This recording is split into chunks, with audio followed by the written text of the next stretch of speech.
know if you guys saw this a while back or not, but Adam Schefter sent out a tweet that the Seahawks were willing to welcome back Jamal Adams, their safety. Remember the trade from the Jets for? He's supposed to be really good, but he suffered a lot of injuries. He's just too reckless with his own body. Yeah, he plays like a freak. Like he makes hits. He comes flying in there, tackling running backs. He's one of the hardest hitting safeties in the NFL. He's a great in the box safety, but yeah, he plays very reckless with his own health, and it has cost him a lot of injuries in a lot of games. Very physical brand of football, and that mimics the style of a position, linebacker. And the Seahawks were willing to bring him back as a linebacker if he were open to it. Stuff that is discussed. And I don't know, obviously it didn't happen because he went on, I think just recently went and visited the Ravens. But the Ravens, where they lost Patrick Queen, maybe a similar situation with him. Mm-hmm. But it got me thinking, just because Melifonwu, we've had the conversation beforehand. When we were at training camp together that one year, we saw Deshaun Elliott walk out. We were like, that's pretty sturdy guy there. Then we saw Melifonwu walk out shortly after, and we're like, holy shit, he's a big dude. That one's even bigger. Yeah. Obviously, we hear the rumors, and I guess there's this buzz that Brian Branch would start playing that safety role, and that leaves a question for, okay, well, what do you do with Melifonwu? Because the guy was an absolute stud last year. And then this picture came out, too, if you don't mind putting it up there, Chris. Melifonwu on his Instagram through whatever promotional thing. Shout out to whoever tagged me in this. I probably should have remembered this one. If you guys want to zoom in, if you can. Zoom that in. Yeah. Hell yeah! Dude's looking jacked. All right. Holy shit. Man's looking thick, yeah? So it got me thinking, right? If Brian Branch is moving into safety, this guy's already moved positions beforehand, and this is a wild one, but I'm throwing it out there. Could you or would you want a move to linebacker possibly for Melifonwu? Just to have all your best players That in Sam the field. spot? You think that's Sam's spot? No, not the Sam. I mean, I'm talking about just right next to Jack. I mean, I think the Zanzo's last year. Or maybe he might have one more. I know there's Derek Barnes last year, unless they re-up him. Just so you have all your best players out there at all times. I mean, I'm not going to say it's impossible. This is a guy who thrives on in-the-box play. He's obviously a very physical guy. We saw his blitzing acumen last year, and he's also good in coverage. I would prefer to keep him at safety. I think that's where he's best utilized, but you can bring your safeties into the box. You can float a safety into the box and do different things like that, and maybe when they go to that kind of big man set, that 11 personnel on offense, you bring Iffy down to linebacker and put Branch up at safety. Maybe that's a play, and have Iffy float around, be that guy to chop tight ends down, be that guy to play in the middle of the field. I don't think it's a crazy assumption, but I would be surprised. I would be surprised if that happens.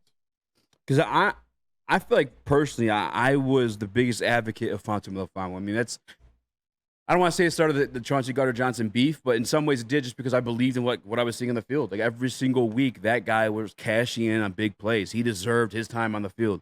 That's why I was so willing to just give it up to CJ just based off his return. Let's work something out here where we can kind of get everybody on the field at the same time, or split reps or however it may have been.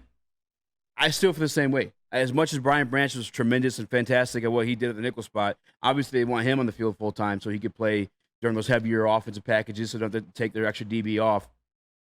I'm looking for ways to keep Melifonwu on the field. I'm sure AG's looking for ways to keep Melifonwu on the field.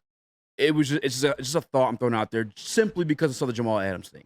And this is something you can do in Madden too. I mean, linebackers and stuff are kind of getting they are getting small. Remember, they used to be the guys with the neck rolls and fucking looked like they had no neck at all. Linebackers are kind of, he's looking bigger. Speaking of which, Wilson won in the Woodward Sports Chat said, "Stop it, easy. You've gone full-blown Madden brain." But why? Why? If there's already something that was discussed previously with a guy like Jamal Adams, why can't the conversation move to a guy like Melifonwu, who, again, Spinny, big dude. He's a big dude. He's a big dude. He's a very, very large man. If you've seen him in real life, he's big. So like I said, it's not the craziest thing to suggest, but I think they like him at the safety spot. No, I really do. I do too. Again, I'm just trying to think of ways to get them all on the field. The versatility is there. I mean, we know this is a coaching staff that really, really respects the versatility of their players, and using a guy like that who can play multiple different positions, move around, play him in the box, play him up high. I don't want to specifically put he's a linebacker tab on him, but I could see him playing in the box more often next year. Yeah. Yeah, maybe I have to look at like some actual film and stuff like that too to get a better idea or a feel for it.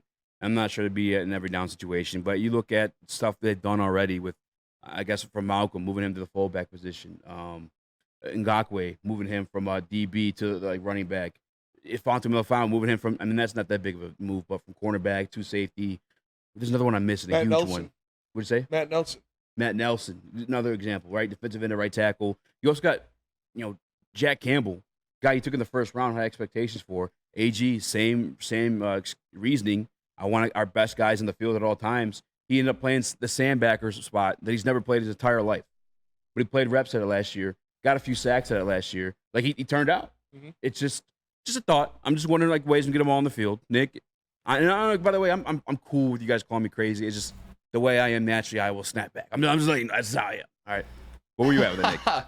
I think the time you see him as a linebacker is when he's disguised as one blitzing, because we've seen Iffy, and that's when he's at his best. You think about the playoff games. He put up 2 sacks in the playoffs in the biggest spots. It's when Aaron Glenn is able to disguise him around that line of scrimmage. Maybe he is around that linebacker room, like Spenny said, in the box.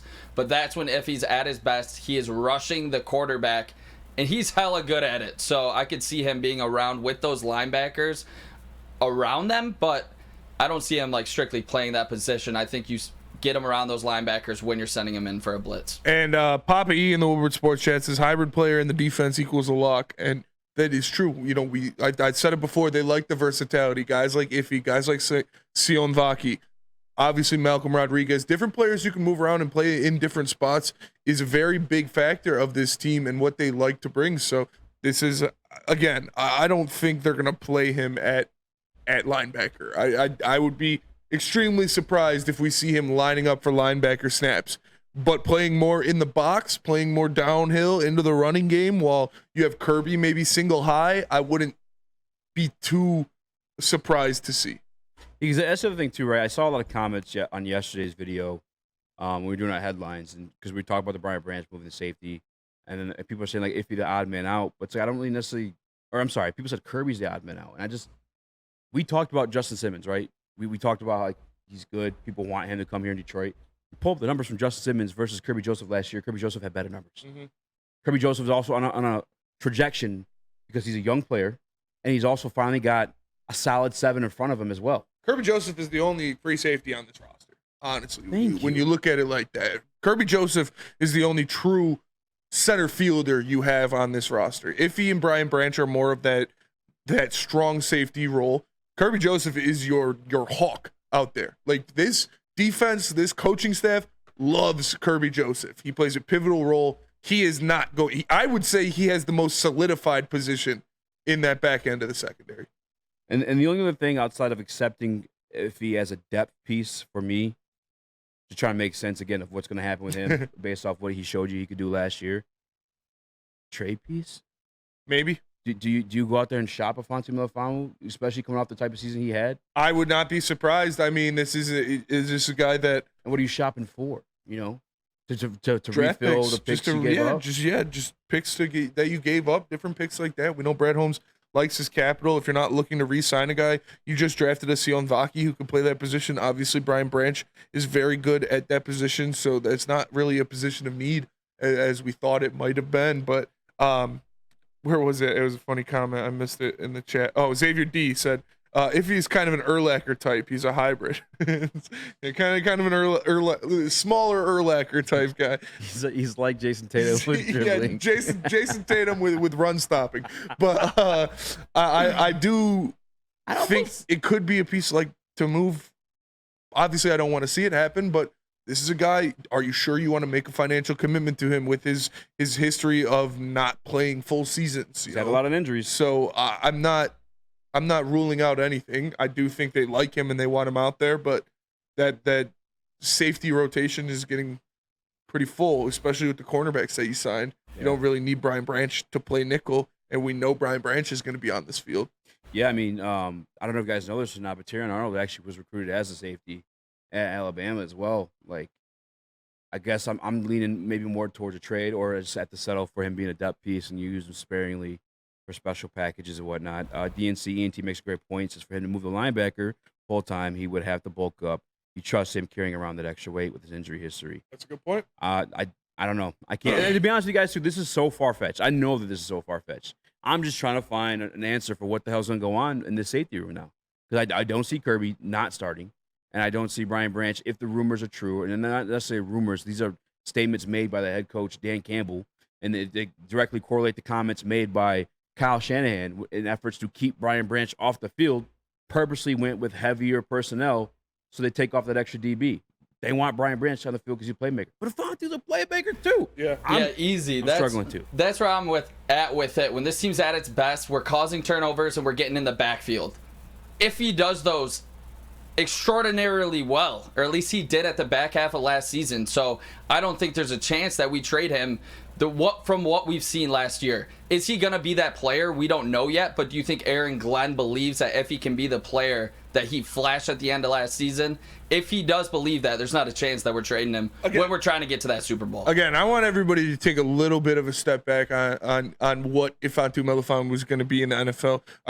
He's a playmaker, and he's good, but to expect the kind of production we saw from him last year in that small sample size, spread out through an entire series or entire season, is a huge ask. If you think he is going to have the same kind of production he did in that little sample size last year for 17 games, you think he's going to be the best safety in the NFL. And I'm not. But I don't think people are thinking that, though. I think they just think he's going to be good. No, I saw it on one of our posts when I said that same thing. They're like, "Why would we expect him to fall back at all?" Because that is a torrid pace. A fucking robot making the comment? Yeah, why would we expect him to fall back? Nudes in bio. Like, why? Like, this is why would you? Head on. Why would you expect someone to fall back? Because that is a ridiculous pace to keep up. And if he does, fuck, I'll be happy as shit. But that would make him one of the best safeties ever if he could produce like that for a 17-game series or a season. I want to do my robot thing too with Jaron Geronimo, 88. If anything, we trade Kirby. I think no. It's what he just said a few minutes ago. He's our only actual free safety on the roster. Go look. You guys want Justin Simmons so bad. Go look at Justin Simmons' numbers last year compared to Kirby Joseph. And mind you, the defense the Detroit Lions are working with, the amount of like cover up Kirby had to make. Like the Baltimore Ravens game was horrendous. The only guy that the coaching staff gave a nod to, or like I guess excluded from that negativity, was Kirby Joseph. Do you guys remember that the giant fucking refrigerator in Pritchett? Yes. Running, the guy who tackled him was Kirby Joseph. Yeah. Who was half of that? He was the size of that man's leg making that tackle. Mm-hmm. The Kirby Joseph disrespect, I don't get it. Yeah, baby Larry Hoover says trade Kirby. You said, Jerron, is he crazy? He is great. Crazy. Shout out Larry Hoover. Oh yeah, but no, Kirby is your center fielder. Kirby is a cemented starter on this team going forward. And one more thing, just before we go to break too, because I was thinking this, I just want to get off my chest as well. George Bush doesn't care about black. No, George Bush doesn't care about black people. Let him cook. Dude, that is, Kanye's a legend. That was when Kanye's CTE started kicking in. You ever see the But Chris Tucker was my so CT's flared up. Yeah. We're losing recipes. They asked him a question about the White House. You about the White House? Yeah. He's like, my CT's flaring up. Dude, Michael Irvin's the man. But I think if we're talking about a guy making and by the way, both guys obviously would have to put on the weight, but if we're talking about a guy in this roster in the backfield making a move to linebacker, I think Branch fits that physicality more than Iffy. Because Branch has like always been like a safety nickel guy. Yeah. Where Iffy was DB, then safety. I trust Branch more in those running situations I do it. Shane D says, keep them all. Injuries killed us last year. Yeah, for sure. I mean, you're definitely, I don't expect them to move anybody. I don't hate it. That is a very good problem to have when you're trying to figure out how to get these guys on the field as much as possible.